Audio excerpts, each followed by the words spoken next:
Hello, I'm Llewellyn King, host of MECFS Alert, which I produce in conjunction with Deborah Woroff of New York City. I'm so happy to be joined today by Ryan Pryor, who is an extraordinary young man with a great story to tell, a story of his own privation and hurt, but also of hope, of a chance for the future, and a scheme, I use that word not in a pejorative sense, but of a scheme, a plan to educate the medical profession in the out years. Tell us about that, Ryan.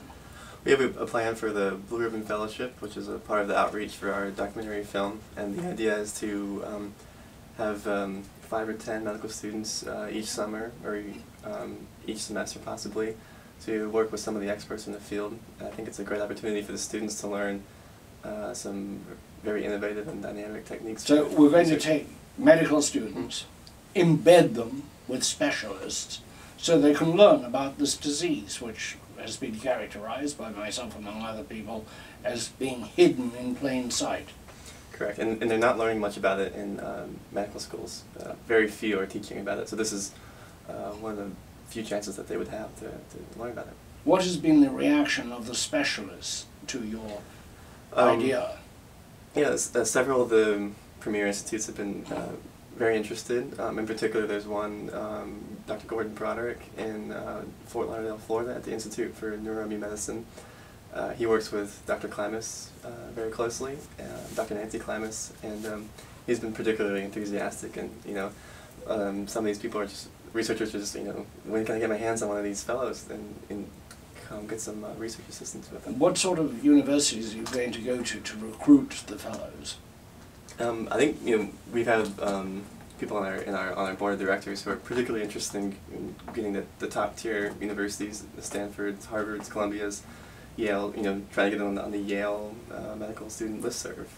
Those kind of things for reaching out to. Have you heard from any students who may have heard over the grapevine about your plans? We did have a student from New Mexico who reached out and said that she wanted to get an MD, PhD, and she was interested in studying MECFS. And I think there's plenty of students out there who do want to study MECFS. Oftentimes they're the ones who have parents or siblings or relatives that have it, and they want to study and research it to help their families, but they don't have the recourse to do that through a normal medical school curriculum most of the time. So this is a good chance for them to do it. And when will this program start? When will the first young people take up their fellowships? I'd like to start it as soon as we possibly can, but it does require some funding. So we'll start it as soon as the funding is there. How much is it going to cost per student? Per student, normally you want to pay them approximately $1,500 a month, so that comes out to $3,800 over about a 10-week period, and that's about normal for this type of thing. And so to make it worth their while, I think. But surely there are some students who can afford and have the interest and who can afford in their own right to take up these fellowships. Yes, some probably could, yeah. Which would cut down the funding.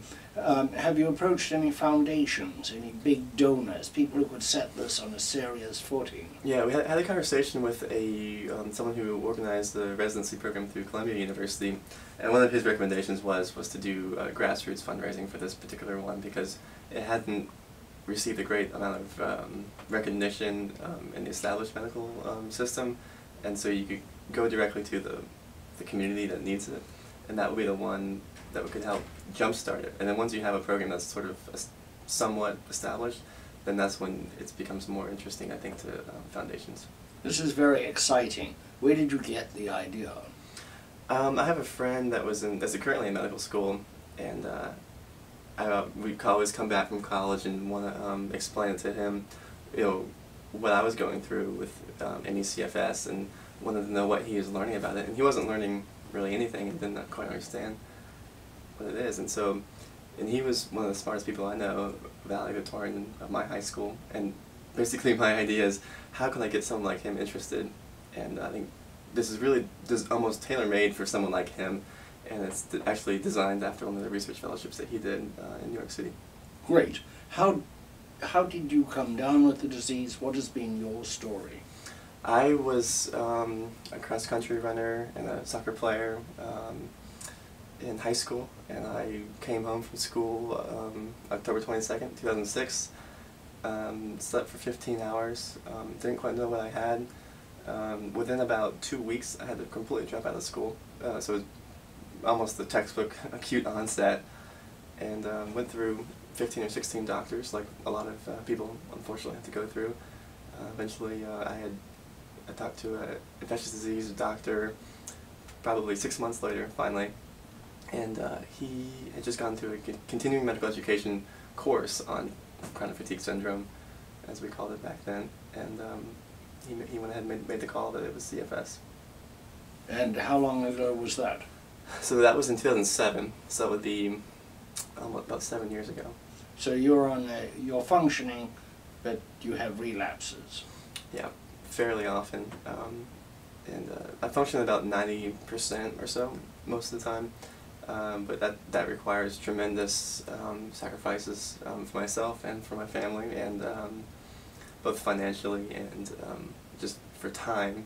It takes about, I think, about 20 supplements a day, give myself a shot once a week, and get an IV treatment once a month. It's going to come out to about $5,000 each year, but it keeps me in the game, but it doesn't always work for everybody. Congratulations on your brilliant idea. I think you deserve every success, and good luck. Thank you so much.